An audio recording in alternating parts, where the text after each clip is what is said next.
opens with two brothers, David and Peter, who arrive at a remote cottage in the middle of the forest. Once inside, a scared Peter exclaims that they will go to hell for this, but David tells him to shut up. He then tells Peter to retrieve milk from the car so they can have coffee. Following this, Peter heads to the car, but his annoyed brother approaches and reminds him to wear the mask. The terrified man obliges and opens the car trunk, revealing an unconscious and bound woman named Tracy inside. Upon returning to the cottage, the brothers begin discussing the unconscious woman they have kidnapped. But Peter suddenly notices moths flying around, and panics because he is deathly afraid of them, so his brother kills the moth right away. Afterward, the brothers put on masks, and remove the unconscious Tracy from the trunk. They bring her upstairs inside the cottage, only to realize they have forgotten the room keys. David then goes downstairs to retrieve them, while Peter holds on to the girl. But then,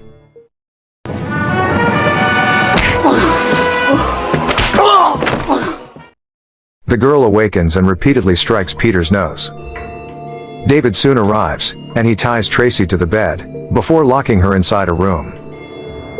Afterward, David scolds his brother for his carelessness, and Peter's nose is broken and severely bleeding. He starts yelling, so David pulls his nose to fix the bone, causing him to scream. The scene then cuts to the city, where we see a big man named Andrew heading inside a club. He soon arrives in front of an office, and tells a henchman that his father has summoned him. Back in the cottage, David explains that he can't talk to Tracy, since she has met him many times at the club. He thus assigns the task to Peter, instructing him to scare the girl and make her believe that they will kill her. He even gives Peter a script on paper to memorize, revealing that they intend to demand a $100,000 ransom from her family. Following this, the masked siblings enter the room and remove Tracy's gag. David points a knife at her right away, and Peter tells her to cooperate, but the idiot suddenly mentions David's name while he is threatening her. However, the girl insults him, and recalls how she broke his nose despite being tied. Peter doesn't argue with her, and calls Tracy's stepdad, Arnie, to ask for the ransom money. He starts reading out the script, demanding that Arnie send his son alone with the money, or else he won't hesitate to kill the girl. Up next, Tracy informs her dad that she's fine, but she also mentions David's name, which causes him to angrily hit her. Tracy then reveals that no one had ever laid a finger on her, and when her gangster dad finds out about this, he will murder David and his entire family.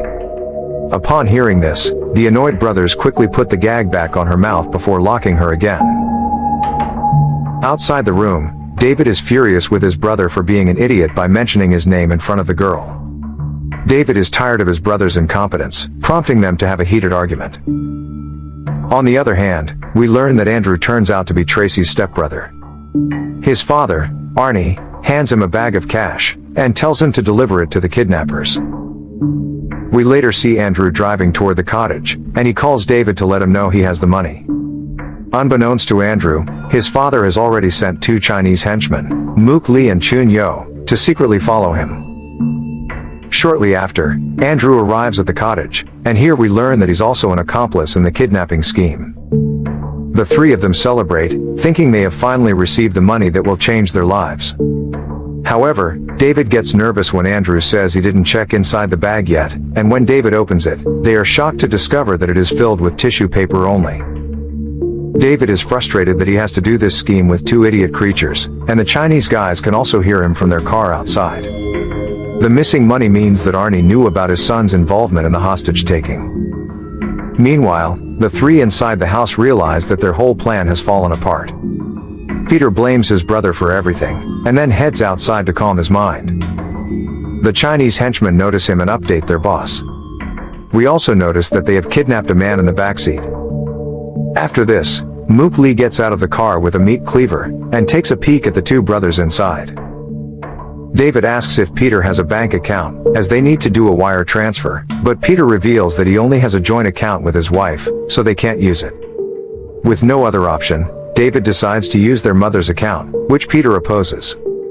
He worries that the criminal activity will be traced back to her, but David argues that it doesn't matter because she's dead. After this, a reluctant Peter heads outside to call his wife. He asks her to get their mother's folder and begins writing down the account number. But at this moment, Tracy suddenly manages to remove her gag and begins screaming, causing Peter to drop his phone into a pond, which he quickly retrieves. The two men rush to restrain Tracy, but an idiot Andrew accidentally shows his face to Tracy and gets cursed. Peter also enters the room unmasked, so David quickly puts her gag back on. Again, David feels annoyed for getting involved with idiots like Peter and Andrew, who can't do one thing right. He checks the cell phone, but it's wet and doesn't work anymore, while Andrew's phone's battery is dead.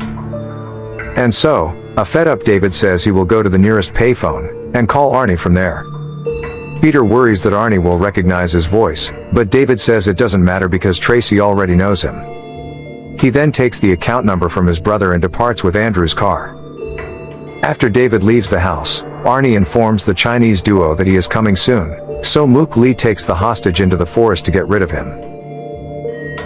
Elsewhere, David finally finds a payphone and calls Arnie. He demands that he transfer the money to his account by morning, but Arnie abruptly hangs up the phone.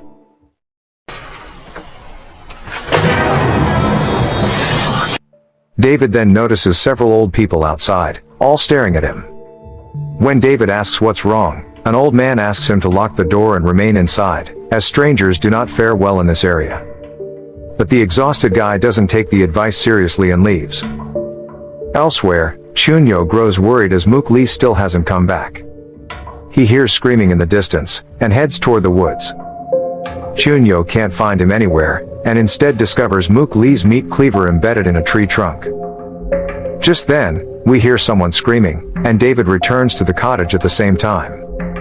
David hurries inside, but is shocked to find Andrew lying unconscious on the floor. He then finds that both Tracy and Peter are missing, so he awakens Andrew and demands to know what has happened. A dazed Andrew struggles to respond, but gradually starts recounting the events. Through a flashback, Peter and Andrew learn that Tracy needs to use the toilet, so they both accompany her to the toilet. Shortly after, Tracy needs to clean up, so Peter decides to untie her, but he soon notices a moth which freaks him out. And then... She lunged at me. It hurt. Tracy attacks them, and knocks Andrew out. As David listens to the stupid story, he grows worried that Peter is alone with Tracy, who seems to be a dangerous woman. Just then, the man who had been held hostage by the Chinese, bursts into the house. An idiot Andrew recognizes him as his barber, whom he accidentally informed about his kidnapping plan this morning. David demands to know who brought him here, and the barber reveals that it was the Chinese. Before passing away, he warns them not to go outside because it's dangerous, and the duo notices his torso is brutally ripped open. In another scene, we see Peter walking through the woods while Tracy holds a knife to his back and orders him to keep moving. She's determined to find a house so she can call her father. They soon come across a fence with a warning sign that says "Do not enter." However, the defiant Tracy heads inside anyway, and Peter has no choice but to follow her, but he drops his wallet while crossing the fence. Later, Tracy and Peter notice a small farmhouse, with its door unexpectedly open. They cautiously head inside, and Tracy calls out for someone, but receives no answer. The two soon reach the living room, where the fireplace is lit, and the walls are covered in photographs of various people, some of which have been ripped apart. Peter claims that something about this place is strange, but Tracy dismisses his concerns and heads upstairs in search of a phone. Elsewhere, David and Andrew stumble upon Mook Lee's lifeless body in the woods, his throat brutally slashed. This horrifies them, and Andrew believes Chun-Yo may have killed him as the two were constantly arguing. Returning to the farmhouse, Peter enters one of the rooms, but is immediately swarmed by moths, which scares the life out of him.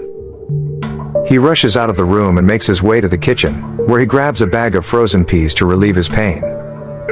Here, he notices a wooden trapdoor beneath him, and hears noises on the other side. This causes him to panic again, and he screams for Tracy. Tracy then opens the door without hesitation, but they only find a set of stairs leading down to a cellar.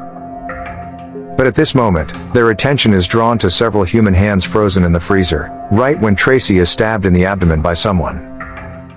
To their horror, a huge and disfigured farmer emerges from the cellar. As Tracy collapses to the floor, a terrified Peter runs frantically around the house, with the psychopath hot on his heels. Peter manages to lock himself in a room upstairs, but the farmer continues to bang on the door from outside. Moments later, the banging abruptly stops, and Peter wonders what's happening. But then all of a sudden, the farmer bursts through the door, forcing the poor guy to make a desperate leap out of the window.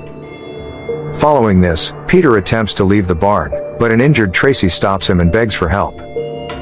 But when the maniac appears, he abandons her in panic and flees. The farmer then pins Tracy to the ground and is about to kill her, but Peter shows up and knocks the man unconscious with a shovel.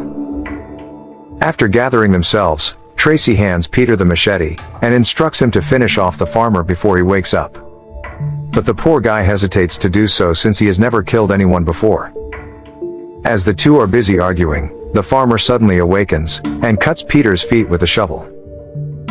He then proceeds to finish him off, but Tracy makes fun of him and tells him to hurry up. This irritates the farmer, so he brutally cuts off her skull through the jaw. Up next, the farmer knocks Peter unconscious and drags him somewhere. Shortly after, David and Andrew come across Peter's wallet near the fence and realize that he's around.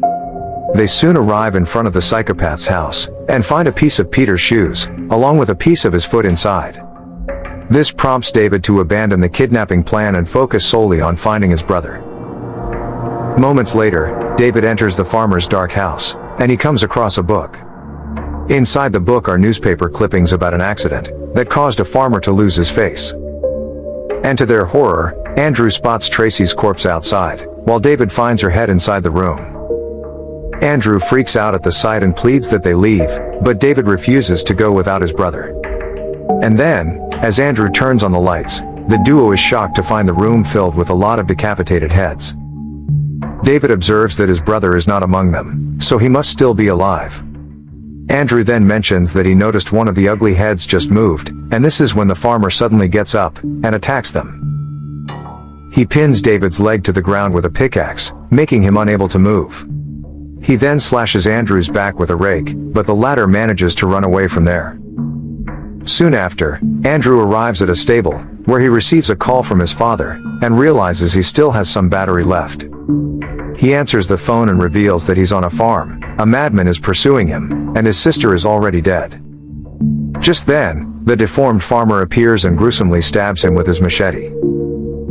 Meanwhile, Peter wakes up, hanging on a hook and screams in pain. David is nearby and asks his brother for help because he's nailed to the ground.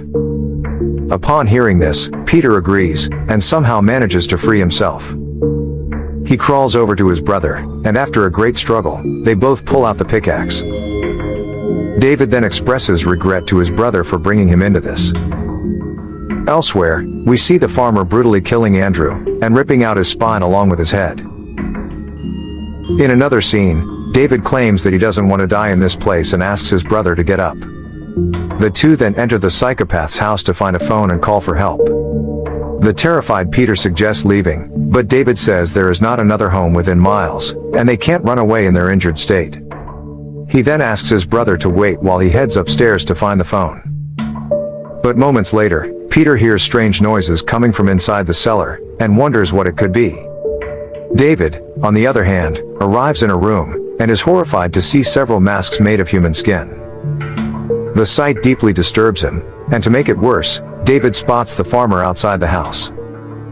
He thus quickly rushes downstairs to join his brother. But before the two can find a way out, did you hear that?